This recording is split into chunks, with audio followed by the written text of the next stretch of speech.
सांगमाने भगवान आमको जन्म देइछन्ति माने ना भगवान आम विषय रे बहुत किछि लेखिकिरी आमको पृथ्वी पृष्ठ को पठेइछन्ति।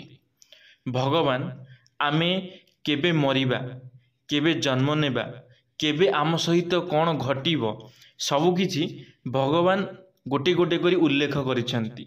आमे सेथिर गोटिए मिनिट कौन गोटिए सेकेंड भी अधिक आमे बंची परिबा नहीं।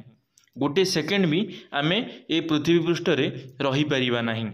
जहाँ आम भाग्य रे थिबो जहाँ आमको जेतमळे हबार थिबो से आम सहित निश्चित भाव में घटिबो। हेले आजिकाली लोक माने गोटे कथा कही थांती जदि कहार अकाल मृत्यु हो जाई थाए कही थांती जे से जगह उपरको जिबार नथिला से कहीं सेठिकी जाउथिला जदि से सेठिकी न जाई थांता ताल तार आज किछि ही न थांता से आज भलरे थांता। लोक एमती किछि कही थांती। आज सही विषय रे आपण मानक पई गोटे बहुत सुंदर एग्जांपल नहीं आपण मानक पई आनिकी आसीची। वीडियोटी आपण मानक बहुत भल लागिवो। वीडियोटी को निश्चित भाव में शेष पर्यंत देखिए। सांग माने मु हेउची विश्वजीत आपण मानक स्वागत करुची मोर एक नुआ वीडियो रे। चलंतु सांग माने आजिर वीडियोटी आरंभ करिबा।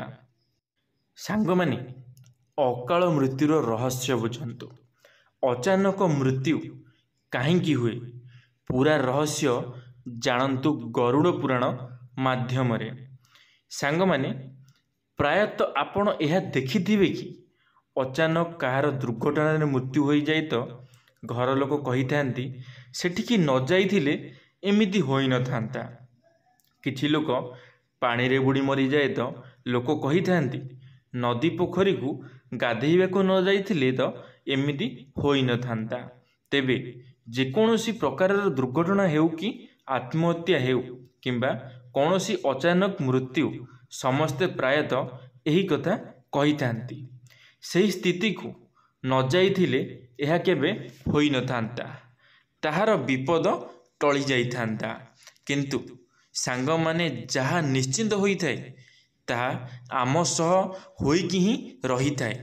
मु आपनकु कहि रखुची कि रामचरित मानसर बालकुंड रे सफा सफा एही प्रसंग विषय रे लेखा होइछि कि गोटिए उदाहरण देउछि आपण माने ध्यान देई सुनिबे। अनेक दिन तले प्रताप भानु नामक जड़े राजा थिले। एकदा अनेक मुनि भोजन पाई राजांक दरबार को आसीथिले।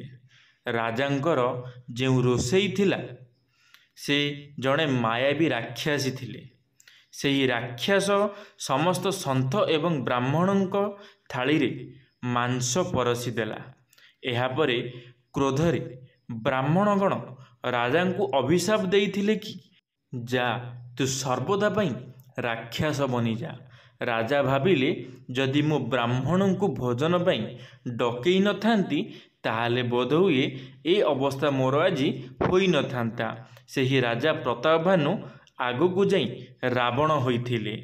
सांग माने रामचरित मानस रे लेखा होइछि कि जहा हेबार थिबो ताहा होइकी ही रहिबो एवं जहा न लेखा होई थाए ताहा आम सह कदापि होई न थाए। सही प्रकार रे जहा मृत्यु जेमिति लेखा होई थाए सही परि ही होई थाए। ताहा निज घर सेजरे हेउ किंबा कोनोसी सड़क दुर्घटना रे हेउ। महाभारत रे भीष्मंक मृत्यु जेमिति लेखा होइथिला सही बळे ही होइथिला। तेबे सही परि जहांको मृत्यु जेमिति लेखा होई थाए ना सही परि ही होई थाए।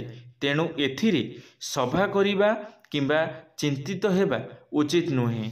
किंतु अकाल मृत्यु काहेकि हुए तेबे एहा मध्य आगरो ही लेखा होई थाए।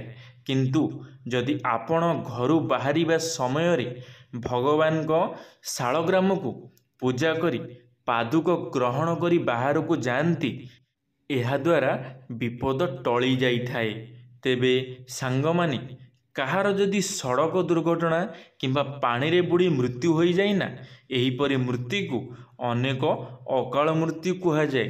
किंतु शास्त्र अनुसारे एहा मध्य लेखा होई थाए। आम बड़ गुरुजन लोक कही जे जो लोकर मृत्यु 80 वर्षर पूर्वर कौन सी दुर्घटना हुए ताकू अकाल मृत्यु कहुए। जदि क्या किए मारिदेला तेबे ताहा मध्य अकाल मृत्यु ही होइथाए।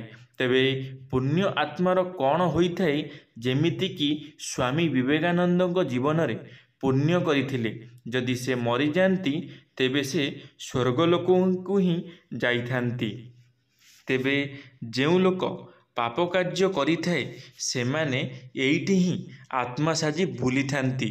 जेपर्यंत सेमानंक पाप कटि न जाइथाए सही व्यक्ति एइठी ही रही निजर पाप को भोग करे।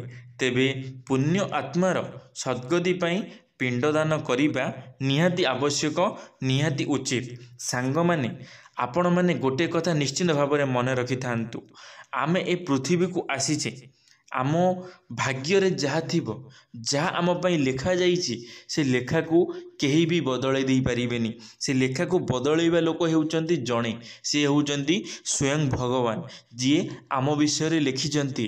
जदि आमे भल कार्य करिबा ताहले गोटे समय रे से मध्य आम भाग्य को बदलै दे पारिबे। हेले आमे भल कार्य करूना, आमे खराब कार्य करूछु जहा द्वारा कि आमको अकाल मृत्यु होउची। आमे अधा बाटरे पड़ी कि मरी जाउछे कि कौनसी गोटे गाड़ी एक्सीडेंट हो जाउची, किछि भी हो जाउची, एमती लोकंकर मृत्यु घटुची। लोक माने टिके पानी पाई पारु नाहंती, सेमान लोक मानकर एमिति मृत्यु घटुची। सेथिपाई आमको प्रत्येक समय रे भल कार्य करिवार अछि, लोक मानकु साहाय्य सहयोग करिवार अछि, लोक मानक दुखरे लोक मानक पाखरे छिड़ा हेबार अछि, लोक मानकु साहस देवार अछि, ना कि काहाकू खराब बाटरे ठेली देवार अछि, काहाकू खराब करी कहिवार अछि, काहाकू साहाय्य सहयोग न करिवार अछि। आमे तो काहाकू साहाय्य सहयोग करिबेनी, हेले आमो लाइफ रे आम जीवन रे आमे जेकोसी भी पाप सब करी जाइजे ना, आमे जानिने आमको केउ समय रे आमर अकाल मृत्यु होई जिवो। आमे आशा भी करिबानी, आमे आशा भी करि नथिबे एमितिया समय रे आमर अकाल मृत्यु होई जिवो। आमको केही भी देखि पारिबेनी ना केही आम मुँह रे टोपे पानी देई पारिबेनी। हाँ सांग माने जदि आमे आम जीवन को परिवर्तन करने को चाहूचे, जदि आमे माने चाहिबा ताले आमे माने निश्चित भाव में आम लाइफ टाकू परिवर्तन करि परिबा, आमे आम जीवन को बदलै दी परिबा। सेथिपाई आमको आम जीवन को बदलैबार अछि, भल कार्य करिवार अछि, लोक मानकु साहाय्य सहयोग करिवार अछि। आउ जेतमळे आमे घरु बाहर को बाहरुचे शालग्राम आपण माने जानिथिबे, शालग्राम रो पानी माने शालग्राम को पूजा करी मुंडिया मारी जीवार अछि, तार पानी को आनी पादुका भाव में पाइबार अछि, जहा द्वारा कि आमर दिनटी बहुत भल भाव में कटि थाए, कौनसी भी अकाल मृत्यु आम पाखक आसी न थाए। सेथिपई आमको ए काम निश्चित करिबा आवश्यक। धन्यवाद सांग माने, वीडियोटी शेष पर्यंत देखिथिबारु आपण मानकु अशेष अशेष धन्यवाद। आशा करी मोर वीडियोटी आपण मानकु निश्चित भाव में भल लागिथिबो। जदि मोर वीडियोटी आपण मानकु भल लागिथिबो लाइक टे करिवे, सांग मानक मध्य रे शेयर निश्चित भाव में करिवे, कमेंट बॉक्स रे आपण मानकर मतामत रखिबे। यदि आपण माने आम टॉकिंग वर्ल्ड यूट्यूब चैनल रे प्रथम थर पई आम टॉकिंग वर्ल्ड यूट्यूब चैनल को सब्सक्राइब करी बेल आइकन को ऑल रे क्लिक करिवे, कारण आम चैनल रे जेबे किछि नुआ मोटिवेशनल वीडियो छड़ा जिवो आपण माने सर्वप्रथम देखि परिबे। धन्यवाद सांग माने। जय जगन्नाथ, जय मां सरला, जय श्री कृष्ण।